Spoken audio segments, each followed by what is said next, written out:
Hi. Black holes. We've all heard of them, and I don't just mean that mysterious place where all your loose change seems to disappear to, otherwise known as your children.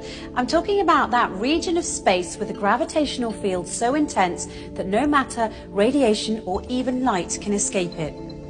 There's a joke that astrophysicists like to tell, and it goes something like this. A star walks into a black hole, but it doesn't seem phased. The black hole turns to the star and says, "Sir, I don't think you understand the gravity of this situation." But as with most jokes, it carries a ring of truth to it. Until 2011, astrophysicists were not able to confidently report this phenomenon of stars falling into black holes, but now they can. And the total number of cases of stars falling into black holes reported until 2016 had been 3. Interestingly enough, although it's not an astrology book, there's an entire chapter in the Quran called The Star, and the first verse of that chapter is, "By the star when it falls." In this chapter, the Quran describes characteristics of a place so similar to what we now know as fitting the description of the black hole that it will send a shiver down your spine. In the Islamic faith, it is believed that God granted Prophet Muhammad a special trip to the heavens. This trip was miraculous, of course, as there was no technological way the Prophet could have taken such a journey at the time, seeing as how planes hadn't even been invented, let alone rocket ships. Nonetheless, if you study this miraculous night journey closely, you'll find that there are many clues to prove that this incredible journey did indeed occur.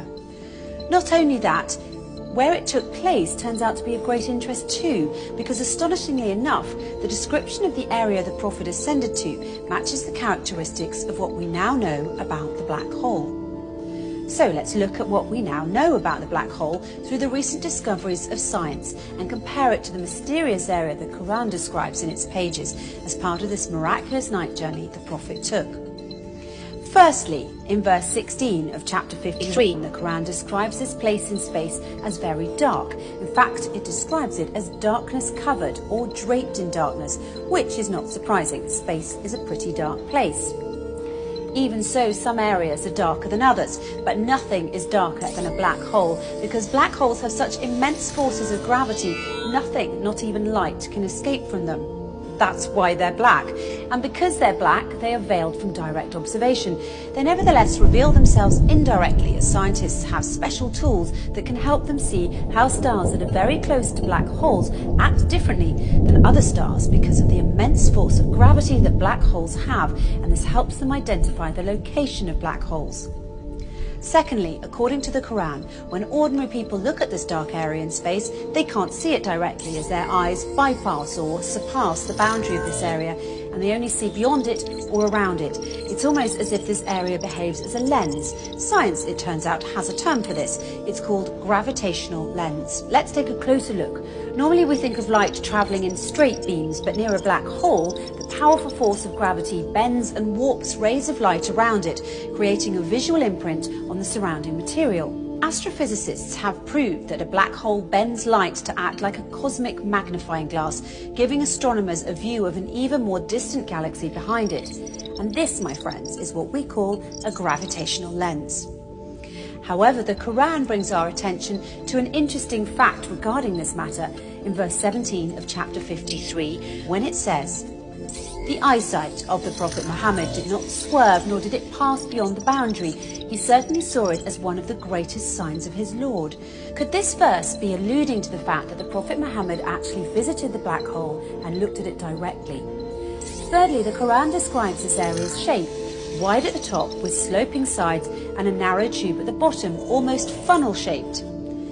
In verse 14 of chapter 53, when it says, "By the finite jujube tree," it is likened to the shape of a jujube tree, which fits the same description as the one I just mentioned. A black hole makes such a deep dent in space-time, and that's why it appears to look like a funnel.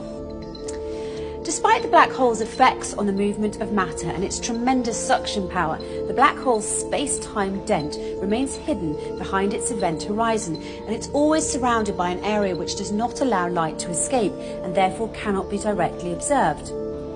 And fourthly, once again, in verse 14, chapter 53, by the finite jujube tree, the Quran reveals that this area is finite. So how does this claim stack up with the science? Until recently, it was assumed that black holes had such an infinite strength of gravitational field that occurs deep within them, ensuring that nothing, not even light, can ever escape them, and a trip into a black hole is a one-way journey. Once you cross the event horizon, the point at which light can't escape, there's no turning back. But researchers such as Georges Poulin, Rodolfo Gambini and Gerard Hooft have recently been able to prove otherwise and show that energy can escape black holes and that black holes are finite. This essentially means that black holes don't end in an infinite density, but rather act as a portal to another universe. The acclaimed British physicist Professor Stephen Hawking supports this claim and further suggested that there could be a way out of the black hole when he famously said, "If you feel you're in a black hole, don't give up. There's a way out. It might have a passage to another universe, but you couldn't come back to our universe. So although I'm keen on spaceflight, I'm not going to try that."